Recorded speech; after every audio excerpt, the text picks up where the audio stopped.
Olá, querido irmão, querida irmã, você que nos acompanha nesse podcast Amigo de Deus. Eu sou o Padre Juniar Padilha, o diretor espiritual aqui da nossa rádio, da família Rádio Alvorada 106.3. Que bom estarmos juntos nesse mais esse podcast. Hoje temos assuntos muito especiais para tratarmos, não é?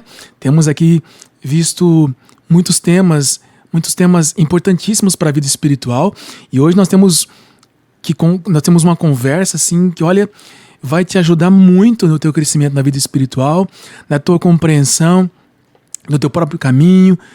Nós vamos tratar de questões bastante práticas, inclusive, da vida espiritual, e para isso nós precisamos pedir que Deus nos ajude, que o Espírito Santo nos ilumine, haja sobre nós e nos acompanhe.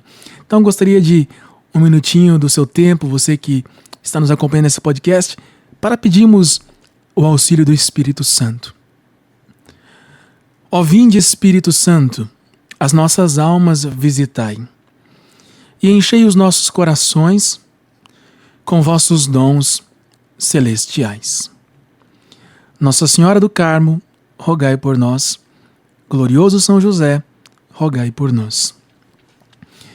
Muito bem, no nosso último podcast, nosso último programa, nós falávamos sobre a vontade de Deus e a nossa vontade, que por desígnio divino, por vontade de Deus, inclusive, não é?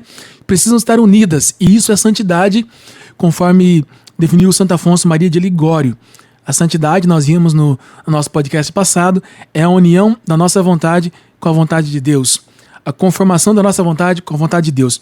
Inclusive, Santo Afonso tem um livro, e o título do livro é justamente esse: Tratado da conformação da vontade com a vontade de Deus, da nossa vontade com a vontade de Deus. Esse é um tema presente na vida espiritual, nas leituras espirituais, e nós precisamos ler para que a gente cada vez mais compreenda e aprofunde. Aqui nesse nosso podcast, nós vamos conversando sobre os assuntos, nós vamos aos poucos aprofundando. A gente vai assim, num ritmo bem tranquilo, não precisamos tirar o pai da forca, não é? Nós vamos bem tranquilo, a gente vai caminhando, nós vamos aprofundando os temas.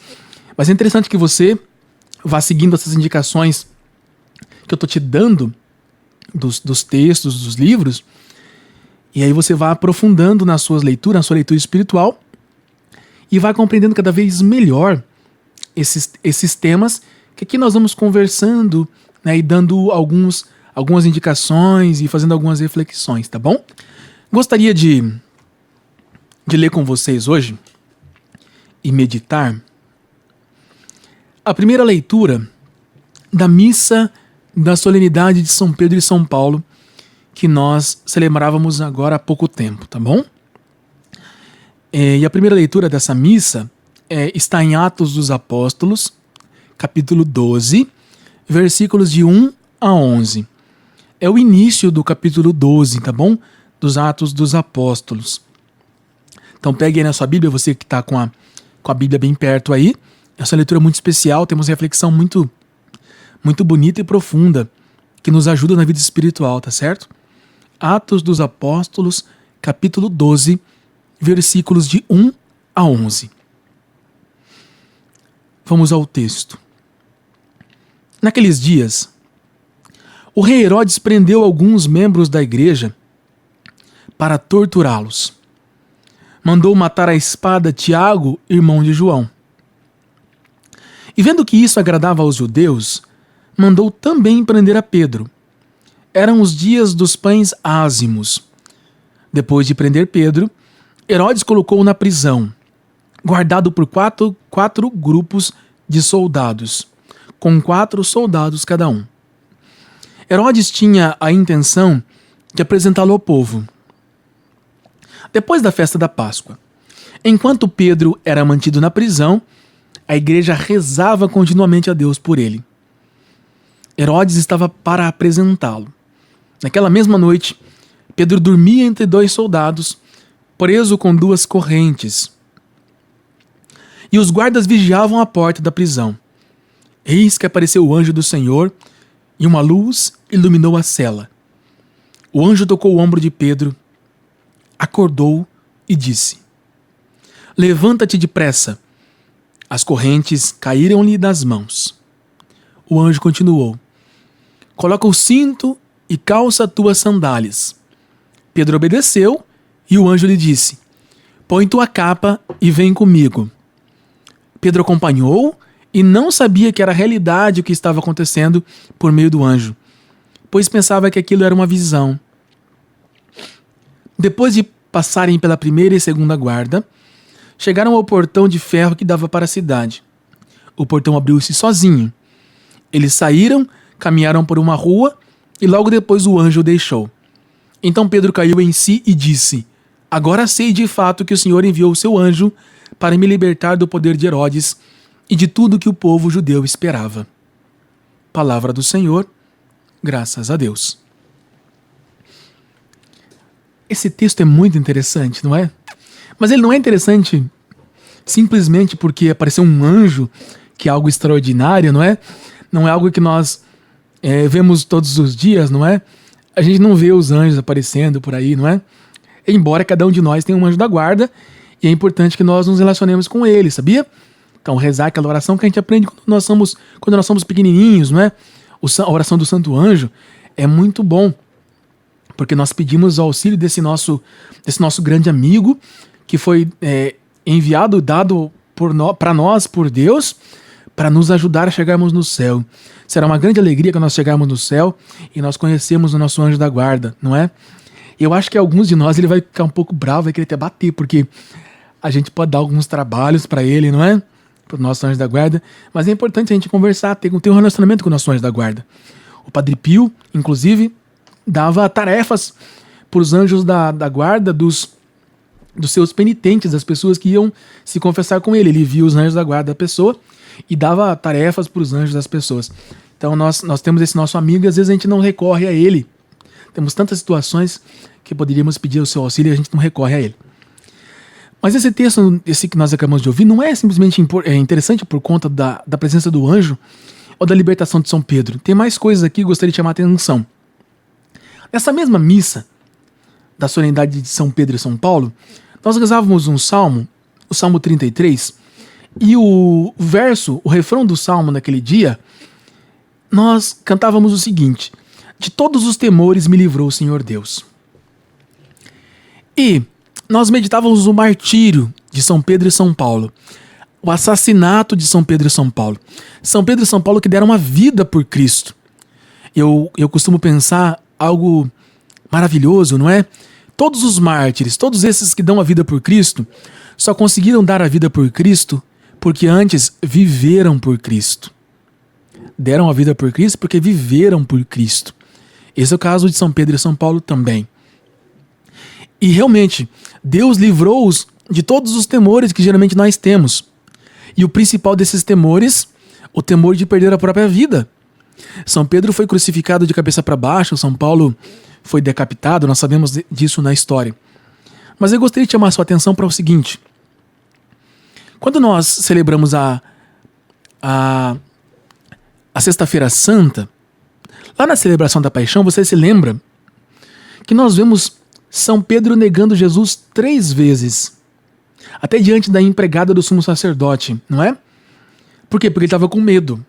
Ele estava com medo de ser preso, ele estava com medo de ser morto, e por aí vai. Depois nós vemos Jesus que aparece várias vezes, isso lá no tempo pascal, né?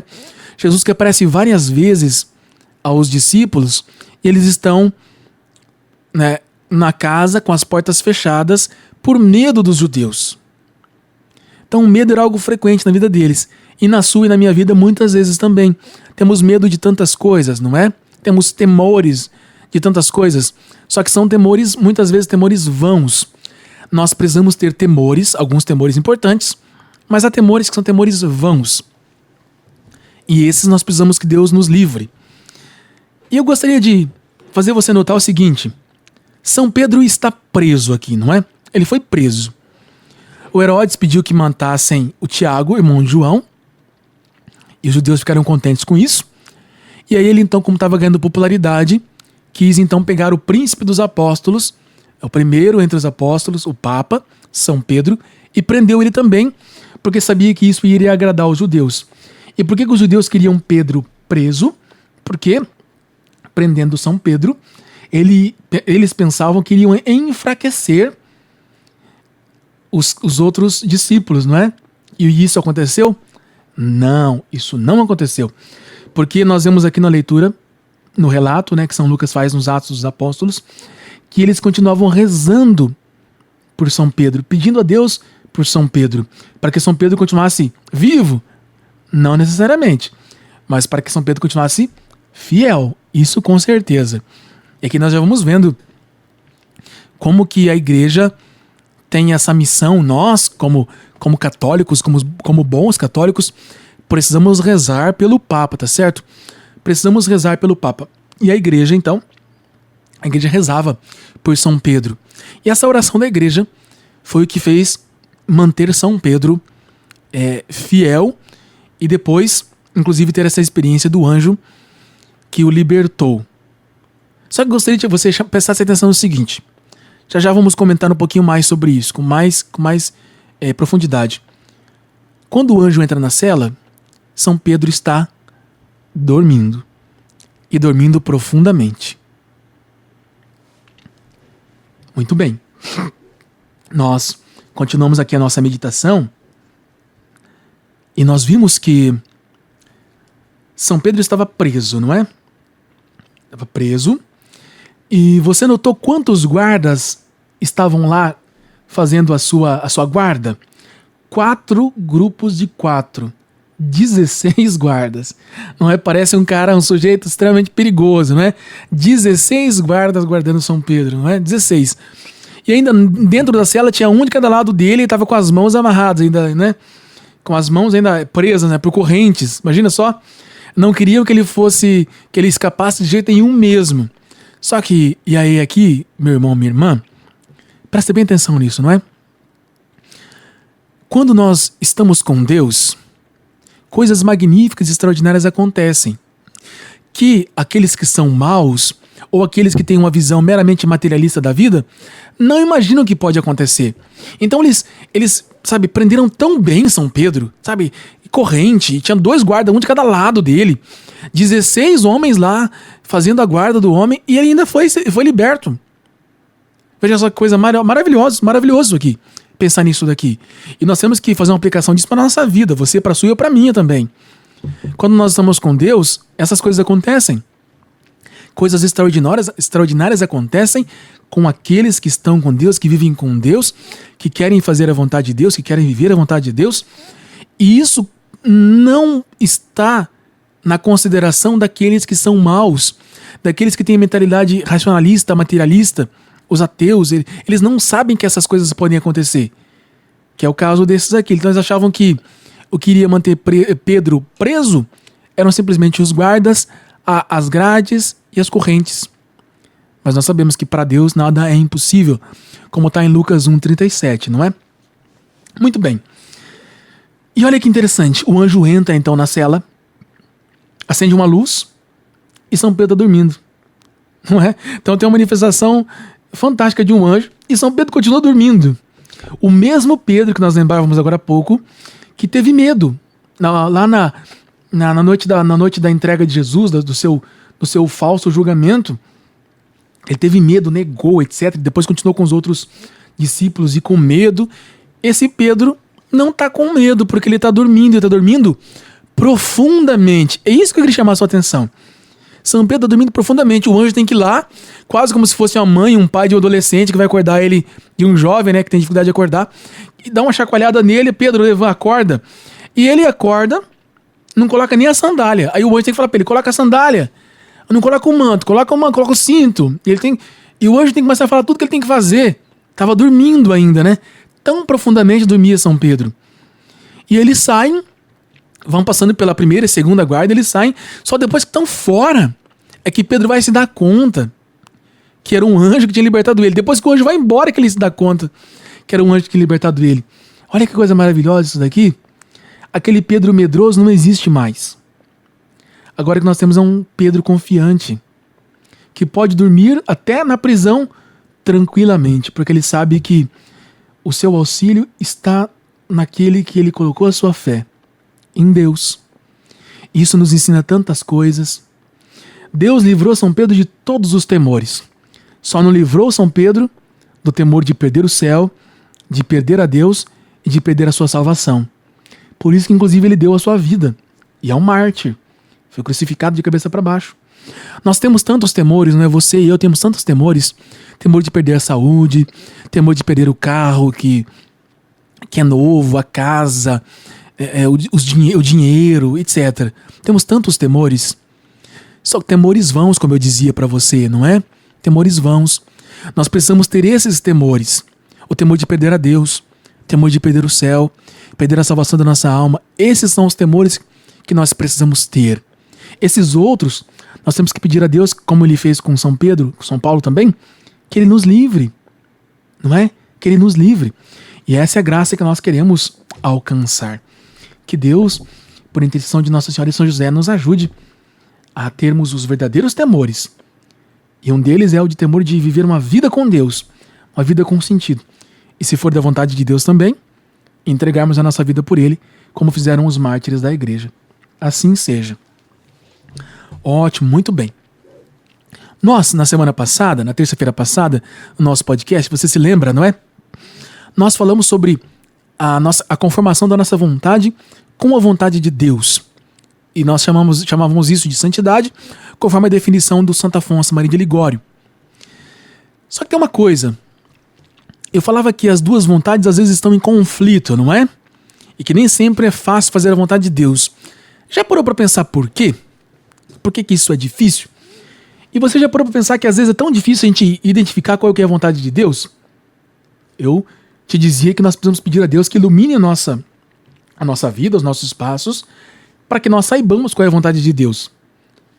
Mas muitas vezes nós temos dificuldade de enxergar a vontade de Deus. Já parou para pensar por quê que nós temos essa dificuldade? Então, eu vou te explicar por quê. É assim, de maneira bem simples, tá bom? Bem simples mesmo.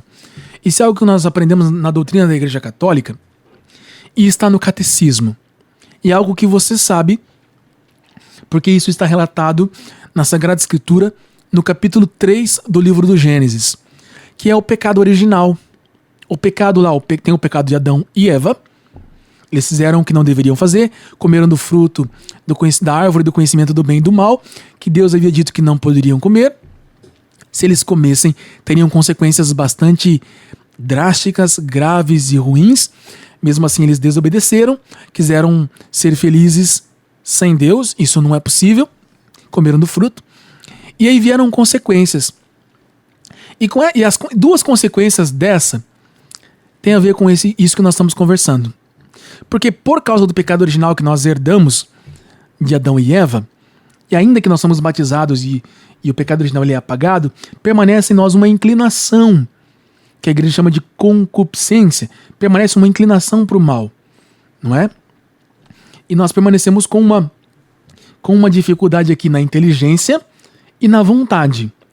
E aqui vem essa dificuldade que nós temos em descobrir a vontade de Deus, e quando descobrimos a vontade de Deus, temos dificuldade de realizá-la. Então se diz na teologia que, por causa do pecado original, a inteligência ficou obnubilada. É uma palavra super esquisita, né? Mas quer dizer assim, mais ou menos meio que obscurecida, né? Então, por isso nós precisamos pedir as luzes do Espírito Santo para compreendermos a vontade de Deus, porque a nossa inteligência, ela não está exatamente como Deus a criou. É como se nós vêssemos as coisas, o mundo, a vida, não exatamente como de fato é. Seria mais ou menos assim, como se nós tivéssemos problema de visão, né? Ou como se nós estivéssemos numa sala que ela não tem luz suficiente para iluminar tudo que tem naquela sala, não é? Então, uma inteligência meio obscurecida, obnubilada. E depois a vontade, a capacidade de querer, de decidir as coisas de Deus é enfraquecida, não é? Então, imagina uma pessoa que não come há, 5, 6 dias, não come nada há 5, 6 dias. Ela não consegue quase se movimentar, se mexer. Por quê? Porque ela está enfraquecida, ela está com fraqueza. E enquanto ela não repor a sua energia, ela não vai conseguir dar passos. Então é como se na verdade a nossa vontade está enfraquecida. Então tem 2 problemas aqui. Inteligência obnubilada, obscurecida, vontade enfraquecida. Nós temos dificuldade de ver, de enxergar a vontade de Deus, o plano de Deus, os desígnios de Deus para nós. E quando a gente a duras penas conseguimos enxergar, por todos os auxílios que nós podemos ter, e esse programa é um desses auxílios, a doutrina da igreja é o principal deles, a leitura espiritual, os livros que os santos escreveram, os teólogos nos ajudam, a própria Sagrada Escritura, são vários meios que nos ajudam a ver a vontade de Deus. E depois a vontade de Deus exclusivamente para nós. Quando nós vemos, nós temos dificuldade de realizá-la. E era a nossa conversa da semana passada, não é? Então, agora nós precisamos, sabendo disso, precisamos ir atrás de resolver esse problema, não é? Inteligência enfraquecida inteligência obscurecida, obnubilada e vontade enfraquecida. São consequências do pecado original e também dos nossos pecados pessoais, porque eles também influenciam nessas duas faculdades da nossa alma. Ok, então, tendo considerado isso, já fica para nós aqui que as consequências do pecado original são drásticas e nós podemos observá-las na nossa vida. A inteligência obnubilada e a vontade enfraquecida é algo que você e eu, qualquer pessoa, pode constatar na sua vida, não é mesmo? E nós temos a nossa luta na vida espiritual, na santidade, para sermos amigos de Deus, perpassa por aí, por isso daí. Isso aqui é o nosso dos maiores desafios que nós temos, não é mesmo? É vencer isso daqui. Inclusive é por isso que Deus, na sua infinita bondade, ele revelou-se a nós. E a sua revelação que está na Sagrada Escritura, que também está na grande tradição, tudo isso é para nos ajudar a, como dizer assim, como que eu poderia dizer, superar essas dificuldades que nós temos na nossa inteligência e na nossa vontade. A vontade é a capacidade de querer, de decidir, certo? Em algum momento vamos falar um pouquinho mais sobre essa diferenciação, né, de vontade e desejo, por exemplo, sobre querer e desejar, que muitas pessoas compreendem que seja a mesma coisa, mas não é. O desejo é algo mais baixo, mais corporal ali. A vontade tem a ver com uma decisão, é a capacidade de querer. Porque às vezes nós queremos algo que nós não desejamos. Por exemplo, você vai entender muito bem com esse exemplo, né?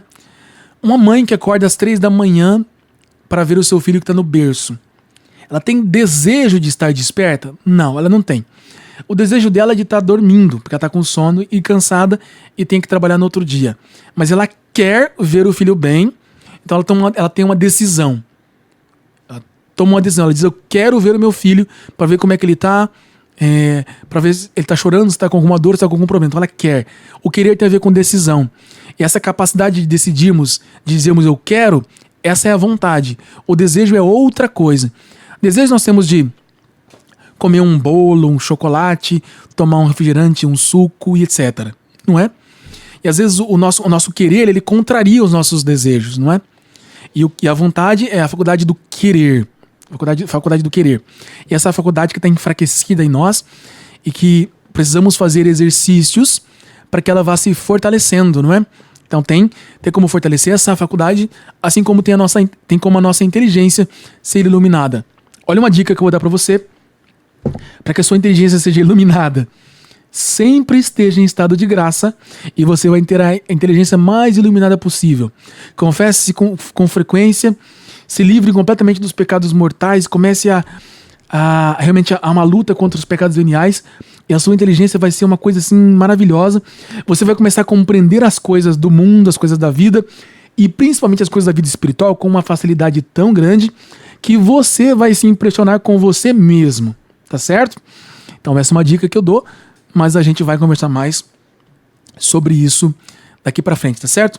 Mas eu gostaria de agora também fazer uma consideração, responder uma pergunta que nos enviaram aqui, que nos fizeram, que eu acredito que é uma pergunta que você também tenha, tá certo? Nós já falamos aqui no nosso podcast várias vezes sobre o plano de vida, não é?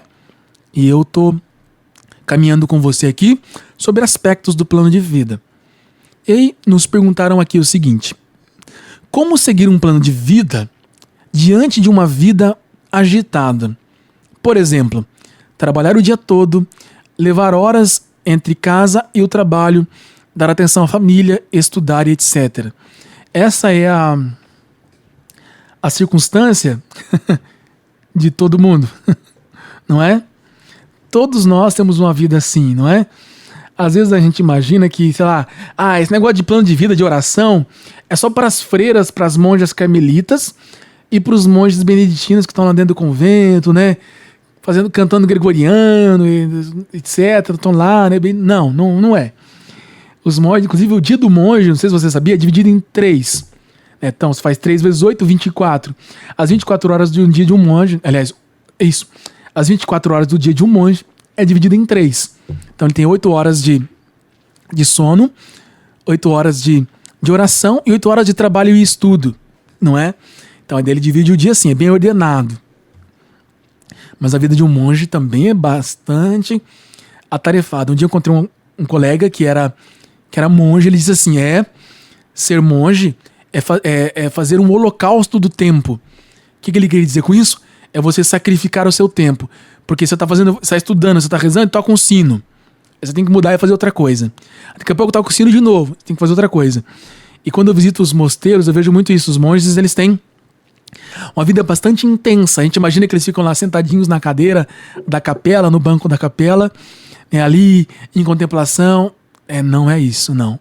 Mesmo as monjas carmelitas também, elas trabalham muito, etc. Na casa, em silêncio, é claro, né? Mas é uma vida bastante agitada, mas ordenada. E talvez aqui seja a grande questão, não é? Eu tô com um livrinho aqui, o pessoal que estiver aqui assistindo pelo YouTube vai conseguir ver. O título do livro é A Virtude da Ordem. Esse é um livrinho de um padre chamado Francisco José de Almeida. É um livrinho bastante curto, bastante pequeno, mas o conteúdo é maravilhoso. A Virtude da Ordem. O São José Maria Escrivá dizia que quem tem ordem, o tempo se multiplica. E o Santo Agostinho dizia assim, guarda a ordem e a ordem te guardará. Na verdade, a nossa dificuldade não é que a vida seja agitada. A nossa dificuldade é que nós não conseguimos organizar o nosso tempo. Então, esse livro aqui, A Virtude da Ordem, esse é um livro que pode te ajudar, não é? Você vai lendo, ele vai comentando aí de maneira bastante prática, concreta, esses aspectos de como você pode praticar essa virtude. Sabia que a ordem é uma virtude? Para quem não sabe, uma virtude é uma disposição habitual e firme, conforme diz o catecismo. Uma disposição da pessoa habitual, ou seja, frequente, constante. Uma disposição habitual e firme para fazer o bem. Então a ordem é uma virtude. E ela coloca a nossa vida nos eixos. Para você ver um plano de vida, você precisa ter ordem. Não é? Então não é que a gente tem uma vida agitada. Todos nós temos. Os santos todos tinham uma vida bastante agitada. A questão é, nós precisamos organizar o nosso dia, organizar a nossa vida. E aqui que está o segredo, não é? Não se trata de fazer muitas coisas, se trata de fazer bem aquilo que tem que ser feito e fazer com determinada ordem. Sobretudo, uma coisa que precisamos pensar é na hierarquia das coisas. Veja só, qual que é o ponto mais importante do seu dia? Qual que é a coisa mais importante do seu dia? Se você consegue participar da missa diariamente, o ponto mais importante do seu dia é a missa. Falávamos isso lá quando falávamos sobre o plano de vida. Num segundo podcast, você que não acompanhou pode ir lá, tanto no Spotify Alvorada Londrina, quanto no YouTube também, você pode acompanhar esse programa que nós falamos sobre o plano de vida. Eu dizia lá que a missa é o centro do plano de vida. Mas se você não consegue participar da missa diariamente, qual que é o ponto mais alto do seu dia? Qual que é o momento mais importante do seu dia? Se você disse que é quando você come, você errou, não é? Porque é possível alguém bastante saudável, gordo, que vá para o inferno, porque não viveu com Deus, não é? Então, o ponto mais importante do seu dia é o tempo que você está com Deus. Nós temos que começar a organizar o nosso dia a partir do nosso momento com Deus. É verdade que nem todas as pessoas estão acostumadas a fazer isso. Então nós precisamos organizar nosso dia a partir das nossas prioridades. Padre, mas o ponto mais importante do meu dia tem que ser o meu trabalho, porque eu tenho que ir trabalhar. Pois é, se você não rezar, o teu trabalho não vai fazer sentido na sua vida. Não vai. Porque chega uma hora que você vai adoecer, você pode ser dispensado do seu trabalho, ou você vai morrer. E o que adiantou do seu trabalho? Por que você trabalhou tanto? Você tinha lá várias horas para trabalhar. Ok, eu compreendo. Mas se você não tem relacionamento com Deus, se você não é amiga de Deus, de que serve tudo isso? De que serve o dinheiro que você ganha? As horas que você passa se planejando, serve para quê? Olha, ou para muito pouco ou para nada, não é? Então, o ponto principal do nosso dia tem que ser o nosso relacionamento com Deus. E tudo ao longo do nosso dia tem que ser ordenado depois disso. Então precisamos fazer uma hierarquia. Precisamos ter elencar prioridades. Claro, depois podemos conversar sobre isso. E esse livrinho aqui da Virtude da Ordem, ele pode te ajudar a perceber e como fazer para organizar isso. Ele fala sobre essa questão das prioridades, da hierarquia. Por exemplo, nós sabemos que nós temos que fazer primeiro as coisas que são mais urgentes, certo? Mas as coisas podem ser mais urgentes ou por importância, não é? Ou por causa do tempo. Então, por exemplo, nós estamos aqui nesse podcast, não é? Então, aqui o Everton que me ajuda aqui com o podcast, ele tem que estar aqui para estar aqui me acompanhando e estar aqui dirigindo o podcast. Então ele não pode estar fazendo outra coisa, tem que estar fazendo isso daqui. E para estar aqui agora, ele precisa se organizar para estar aqui. Então ele precisa considerar isso na sua organização. Mas vamos supor que o Everton está vindo para a rádio e ele sofre um acidente. Aí quebra a perna. Deus o livre, não é? Mas vamos supor, para você entender o que eu quero dizer. Ele vai vir aqui me ajudar a gravar o podcast? Não. Ele vai ter que ir pro hospital. Então tem uma urgência de tempo. Agora não é mais a questão de importância. A importância agora tem a ver com o tempo. Então ele é rápido, precisa agir rápido porque ele está com a perna machucada, precisa lá resolver esse problema. Então você tem que considerar isso na sua vida quando você for organizar a sua vida a partir das prioridades para você colocar a sua vida em ordem, tá certo? Ok, então nós estamos aqui respondendo essa pergunta, né? Como é que eu posso viver um plano de vida, uma vida muito agitada, onde tenho muitas coisas para fazer, não é? Eu tenho casa, trabalho, faculdade, etc, um monte de coisa, não é? E tanta coisa que a gente tem que fazer, não é? E tantas coisas pra gente dar atenção, enfim. Como é que faz? Como é que vive isso? Eu tô dizendo que nós precisamos praticar uma virtude, a virtude da ordem, certo? E eu quero falar com você agora sobre 2 pontos do plano de vida. Já falei agora pra você que o centro do seu dia é a missa que você participa, se você pode participar da missa diariamente, ou a oração pessoal, se você não pode participar da missa, tá certo? E tudo no seu dia vai ganhar peso, profundidade, significado a partir da missa e da sua oração, certo?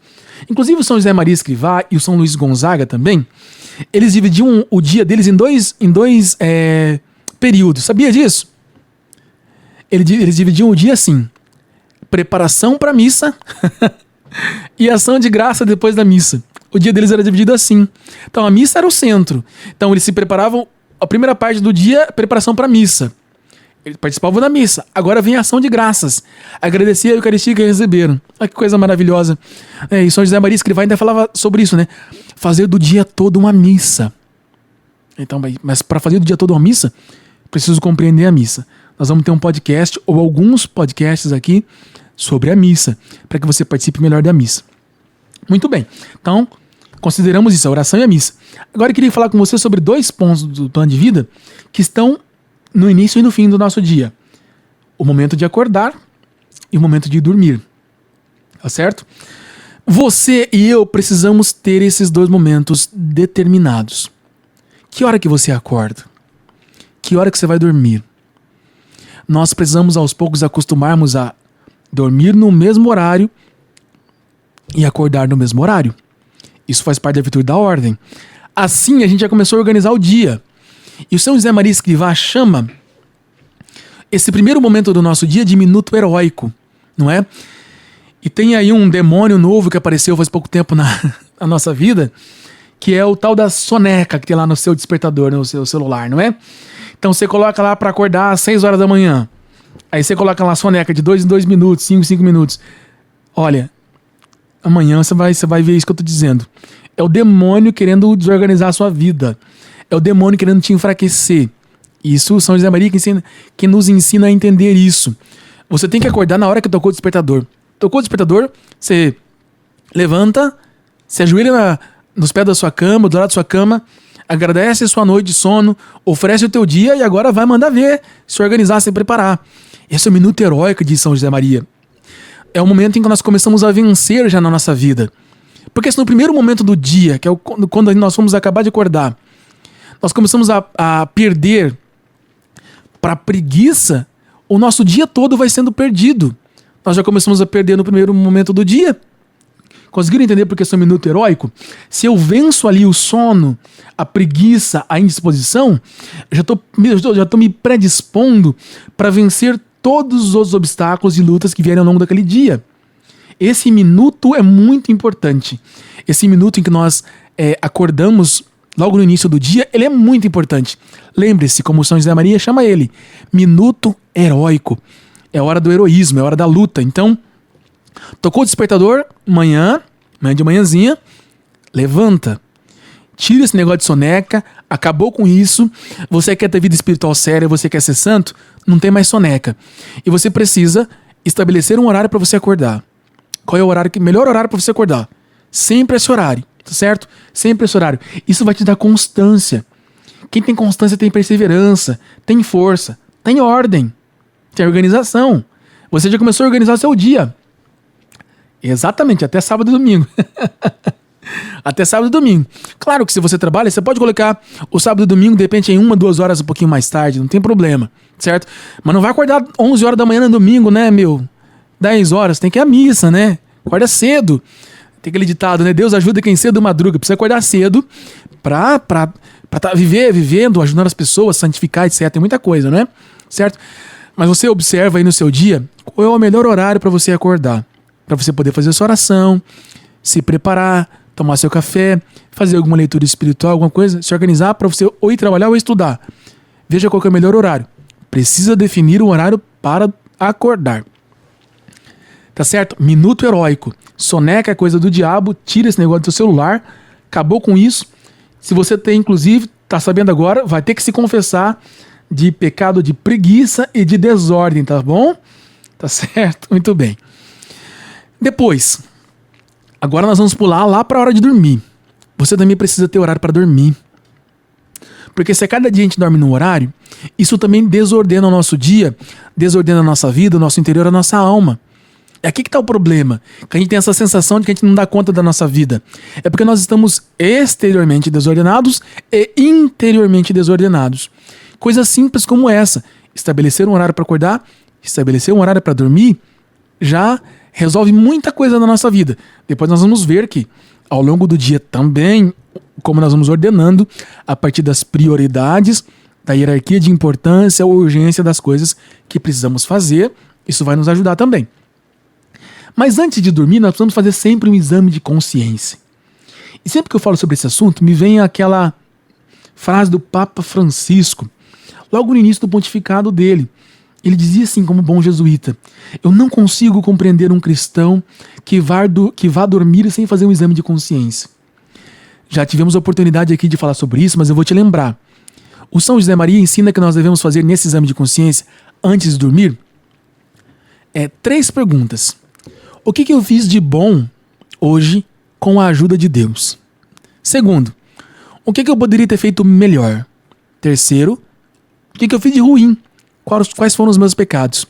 Primeira pergunta, o que eu fiz de bom com a ajuda de Deus? Segunda pergunta, o que eu poderia ter feito melhor? Terceira pergunta, o que eu fiz de ruim? Nós estamos examinando a nossa consciência. Não é apenas nos perguntar quais são os nossos pecados, não. A pergunta é como é que eu vivi com Deus hoje? Gente, 5 minutos isso. Não é coisa muito longa, 5 minutos. O demônio não vai querer que você examine a sua consciência, porque examinar a consciência antes de dormir é algo muito bom.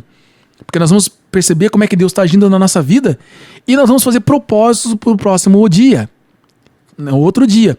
Quando nós vemos que não vivemos de acordo com aquilo que Deus nos pediu ou nós nos propomos, a gente vai pedir perdão para Ele e vai fazer o propósito de no outro dia sermos melhor e fazermos melhor as coisas que poderíamos ter feito melhor no dia anterior.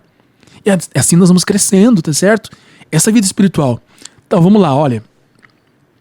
Horário para acordar, horário para dormir, exame de consciência. Não tem segredo nenhum, coisas muito simples do nosso plano de vida, mas que nos ajudam tanto a viver numa vida muito agitada como é o nosso mundo moderno. Sem ordem, esquece, nós vamos sucumbir. E nós não vamos ter tempo para nada, nem para Deus, nem para nós, nem para os outros. A nossa vida viverá um caos. Precisamos começar a nos organizar, nos ordenar, para que a gente tenha mais serenidade interior, paz no coração e consiga também dar conta de todas as atividades e coisas que nós temos na nossa vida, tá certo? Ótimo, muito bem. Então agora caminhando para o finalzinho do nosso podcast, do nosso programa, vimos muitas coisas hoje, não é mesmo? Coisas importantes sobre a vida espiritual. E nós, claro, precisamos dar graças a Deus por isso, não é? Deus é tão bom conosco, não é? Deus é bom infinitamente com todos nós, e muitas graças nos são derramadas, e nós temos que fazer da nossa vida um grande louvor a Deus, uma grande ação de graças a Deus por tudo aquilo que Ele é e por tudo aquilo que Ele realiza nas nossas vidas. Senhor Jesus, muito obrigado por mais um programa, por mais um podcast. Agradeço a vida desse meu irmão, dessa minha irmã que nos acompanha, que tem buscado corresponder com a Tua vontade, tem buscado compreender aquilo que o Senhor quer para ele, para ela, Senhor. Mas agora te pedimos ajuda, Senhor. Pedimos ajuda para te percebermos na nossa vida e para termos força de corresponder, de realizar e de deixar com que o Senhor nos santifique, deixar com que o Senhor nos ame e o Teu amor nos transforme, nos eleve, nos santifique. Amém. E agora uma bênção muito afetuosa, muito especial a você, a sua família, aos seus amigos, as pessoas que pedem a sua oração. Que nessa bênção, Deus te ajude, te auxilie a organizar a sua vida, a ordenar a sua vida. E também que, por meio dessa bênção, as graças de Deus te ajudem a ter uma inteligência muito mais viva e a vontade muito mais forte para ver o que Deus quer para você e, vendo, realizar. O Senhor esteja convosco, Ele está no meio de nós. Que a bênção de Deus Todo-Poderoso, Pai e Filho e Espírito Santo, desça sobre vós e permaneça para sempre. Amém. Esse foi o nosso podcast Amigo de Deus, aqui na Rádio Alvorada 106.3. Nós nos vemos com muita alegria na próxima terça-feira. Até lá.